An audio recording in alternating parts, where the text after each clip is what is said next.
Olá, queridos amigos do SEAC.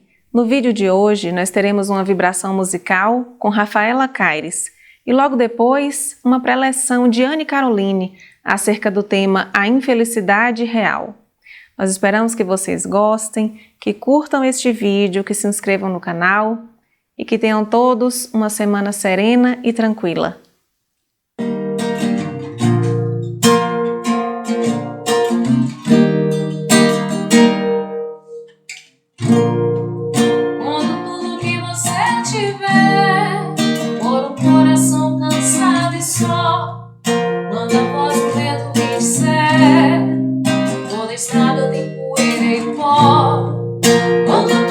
Você puder for chorar sem saber como se despedir de passados tão bonitos que precisam ficar.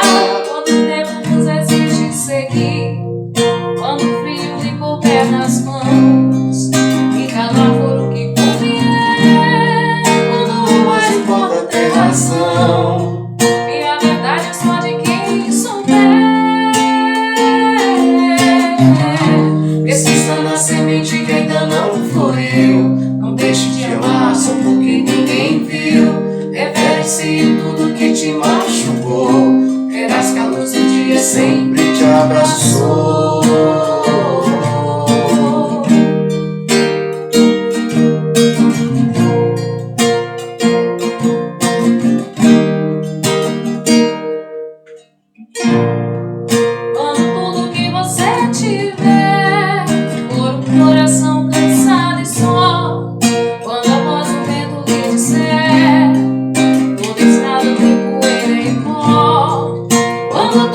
Você puder for chorar sem saber como se despedir de passados tão bonitos que precisam ficar. Quando o tempo nos exige seguir, quando o frio lhe couber nas mãos e calar for o que convier, quando o mais importa é ter razão e a verdade é só de quem souber. Persista na semente que ainda não floresceu. Não deixe de amar só porque ninguém viu. Revele-se em tudo que te machucou. Verás que a luz do dia sempre te abraçou.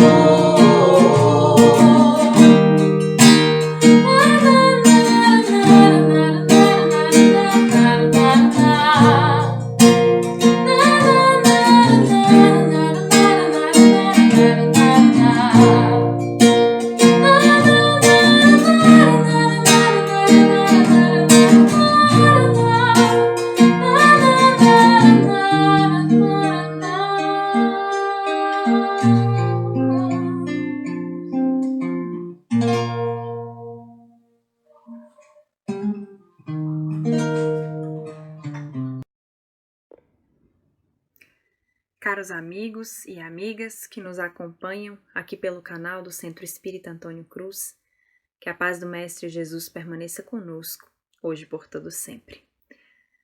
Na organização de O Evangelho segundo o Espiritismo, Allan Kardec consegue, dentro da sua pedagogia, da sua inteligência, nos trazer uma proposta de organização que nos faça compreender as passagens e as parábolas de Jesus sob determinados pontos de vista. O primeiro capítulo abordado por Allan Kardec em O Evangelho segundo o Espiritismo é Eu Não Vim Destruir a Lei. No capítulo em que há narrativas, a narrativa de Jesus principalmente, falando que ele não veio destruir a lei, mas veio dar-lhe cumprimento, ou dar cumprimento, não à lei mosaica em si, que é uma lei passageira, mas a lei de Deus. No segundo capítulo, ele vai falar do meu reino não é deste mundo, falando, inclusive, dentro da abordagem dos espíritos, as possibilidades de formação do reino a partir do desenvolvimento moral dos espíritos. No terceiro capítulo, muito semelhante a este, há muitas moradas na casa de meu Pai, onde nós desvendamos a imortalidade e a progressão da vida e a existência de outros planetas e de outras localidades onde habitam espíritos conforme o seu nível de desenvolvimento. Logo depois, a grande narrativa que nós temos em o Evangelho do diálogo de Jesus com Nicodemos, onde ele afirma que ninguém pode ver o reino de Deus se não nascer de novo, onde grande parte da abordagem vai tratar sobre a reencarnação, os laços de família, todos presentes e todos construídos dentro dessa perspectiva da imortalidade. Logo depois destes capítulos, nós temos o capítulo Bem-aventurados os aflitos. É tão interessante nós observarmos esta construção, porque para entendermos o que Jesus diz com bem-aventurados os aflitos, se nós não tivermos dentro das nossas perspectivas todos esses outros aspectos anteriores que tratam da imortalidade da alma, tratam dos processos reencarnatórios, tratam da progressão e da evolução dos espíritos, como nós poderíamos entender quando Jesus diz que bem-aventurados são os aflitos? Então, essa organização que Kardec faz em O Evangelho segundo o Espiritismo é de extrema importância para que nós possamos encarar estas bem-aventuranças não sob o ponto de vista material, mas a partir da perspectiva espiritual. E dentro desse capítulo, Bem-aventurados os aflitos, há um item que nos chama muita atenção, onde os espíritos vão falar sobre a infelicidade real. Muito nos é interessante quando nós tratamos sobre a infelicidade, porque da mesma maneira que o conceito de felicidade vai mudar de acordo com a existência, as perspectivas, a crença de cada indivíduo, o seu conceito de infelicidade também está relacionado às crenças que ele traz dentro de si. Então, infelicidade para mim pode ser algo totalmente diferente da infelicidade para outrem. Embora tenhamos alguns pontos de convergência, quando nós falamos sobre a infelicidade.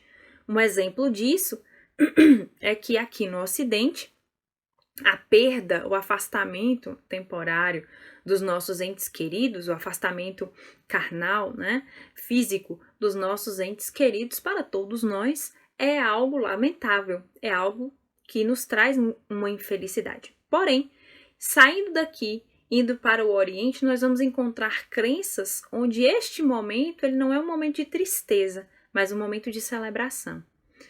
A perspectiva da separação física é totalmente diferente. Então vejam como a crença, a cultura, ela também influencia nessas divergências, de sentimentos, de sensações, como é o caso da infelicidade.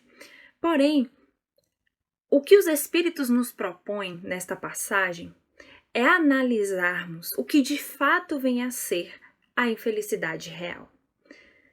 Na nossa perspectiva, vivendo neste mundo de provas e expiações, estamos todos nós sujeitos aos reveses, sujeitos às dificuldades, principalmente aquelas relacionadas às dificuldades financeiras, aquelas relacionadas a não poder ter o que nós almejamos em um determinado tempo. E por vezes essa dinâmica social, ela nos propõe que quando a gente não pode ter alguma coisa, isso nos torna infeliz. Então, quando eu perco ou quando eu não posso ter aquilo que é almejado, isso me traz uma infelicidade. Então, nós vivemos numa sociedade cuja felicidade está baseada no ter. E quando não temos, isso nos torna indivíduos infelizes. Porém, os espíritos nos solicitam uma análise diferente. Há um trecho muito interessante em que eles dizem que a infelicidade não está no acontecimento, seja ele qual for, mas nas consequências que nós, na condição de encarnados, vemos, experimentamos a partir desses acontecimentos. Então, a pobreza ou a riqueza em si não é uma infelicidade, mas a forma como o indivíduo encara e como o indivíduo vive nesse processo pode ser a sua infelicidade ou não. A separação física, a separação do laço físico pode ser um momento de infelicidade para aqueles que ficam? Pode. Mas a depender do ponto de vista para o qual ele avalia essa situação, essa condição ela pode ser uma condição de muita infelicidade, mas ela também pode ser uma condição alentadora, principalmente quando a gente pensa sob a perspectiva da vida futura, né? Pensando que essa separação ela é uma separação temporária. Então os espíritos nos convidam, meus irmãos, a realmente entendermos que a infelicidade ela está relacionada com o afastamento das leis de Deus. E aí nós vamos nos lembrar de uma questão do Livro dos Espíritos que está lá na terceira parte, logo no iniciozinho, quando Allan Kardec começa a falar sobre a lei divino-natural. Então Kardec vai perguntar aos espíritos o que vem a ser a lei natural, o que é a lei natural. E os espíritos vão dizer, a lei natural é a lei de Deus.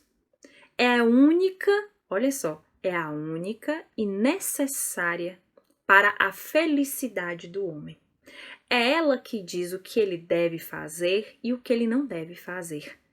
E o homem só é infeliz quando dela se afasta.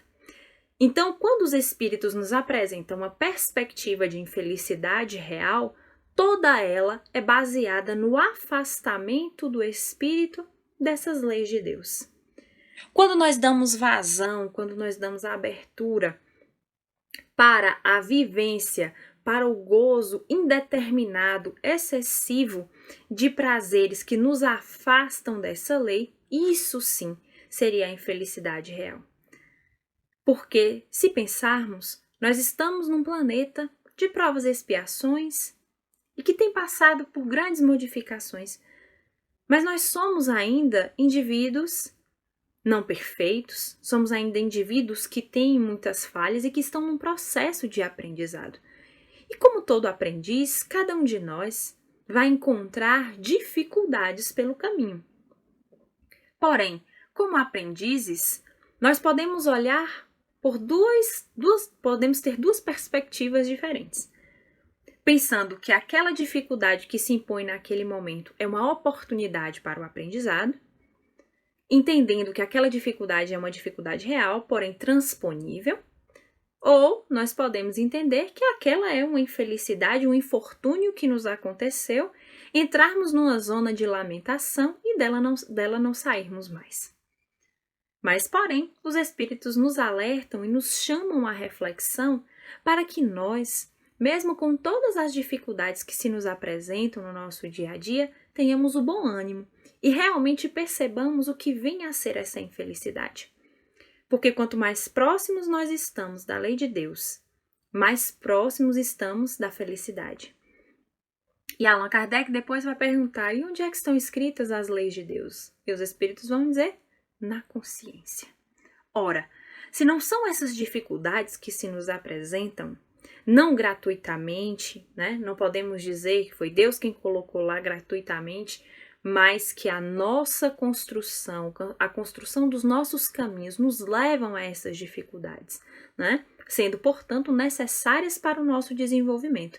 Então, se eu penso que aquela dificuldade que se me impõe naquele momento é uma oportunidade para o meu crescimento, logicamente, eu consigo acionar ou consigo chegar a um ponto de consciência, quando eu me permito, claro, compreendê-la, né, na sua totalidade, dentro da minha condição evolutiva, quando eu a aciono para resolver aquelas dificuldades que se me apresentam, cada dia mais eu consigo chegar próximo, né, a essa lei, a estar mais próximo dela, ter atitudes, pensamentos, ações baseadas nesta lei que está dentro de nós, que está na nossa consciência. Porém, se essas mesmas situações me chegam e a minha perspectiva é uma perspectiva materialista e eu tento resolvê-las sempre por um viés materialista, haverá um momento em que esse raciocínio materialista ele não será suficiente para resolver as minhas dificuldades. Como nós exemplificamos quando nós falamos da perda dos nossos entes queridos, né?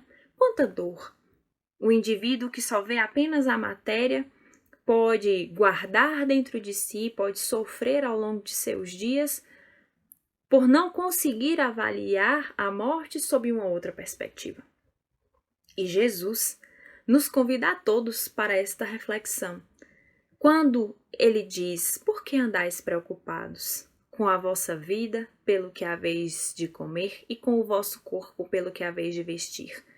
Não é a vida mais que o alimento e o corpo mais que as vestes? Ou seja, dentro da dinâmica da vida, não existem outras coisas com as quais vocês devam se importar muito mais do que simplesmente com o fato do que comer?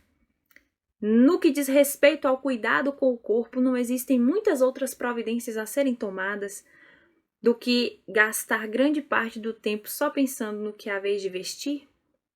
E ele segue dizendo: quanto ao que haveis de comer, não vos preocupeis.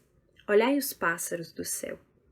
Eles não semeiam, eles não ajuntam em celeiros, porém o vosso Pai que está no céu os alimenta. Não valei vós muito mais que eles? E quem dentre vós, com a vossa preocupação, podereis adicionar um côvado ao curso de seus dias? Ou seja, dentro dessas preocupações mais superficiais, em nenhum momento nós poderemos alterar aquilo que para nós é o mais importante, que é a vida. Nós temos o momento de nascer e temos o momento de nos despedirmos dessas vestes.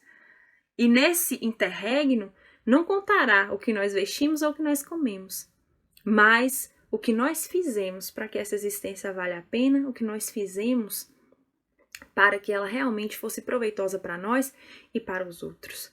E Jesus segue dizendo: quanto ao que haveis de vestir, não vos preocupeis. Olhai os lírios do campo, eles não tecem, eles não fiam.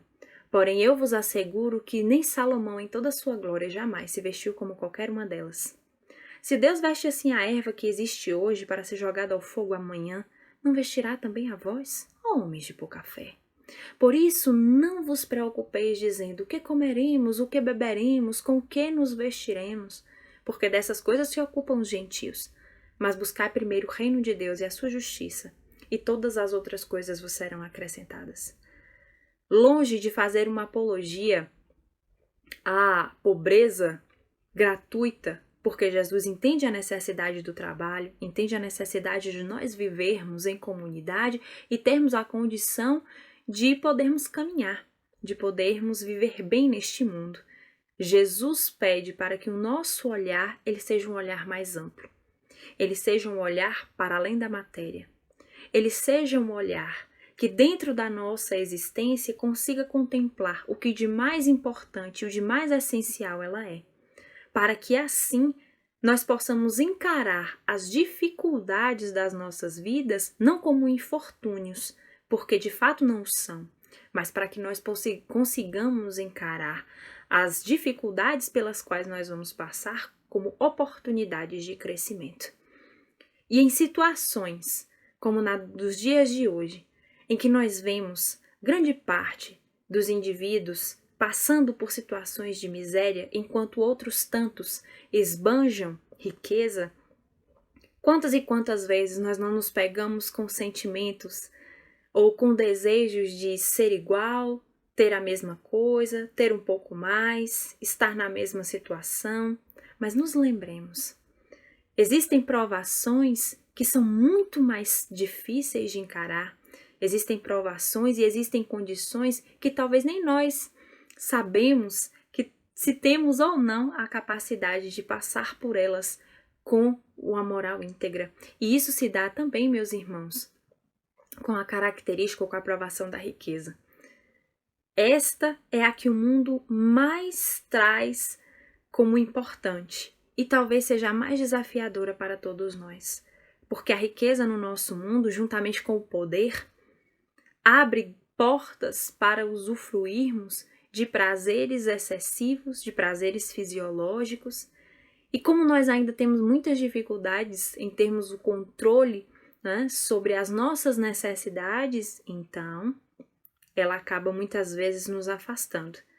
E não só dentro dessa perspectiva da riqueza, Mas todas as vezes que nós ocupamos posições extremistas, todas as vezes que nós nos ocupamos pelo excesso, todas as vezes que nós nos preocupamos em nos dispormos ou gastarmos a nossa energia para usufruir daquilo que é excessivo, nós nos afastamos da lei de Deus.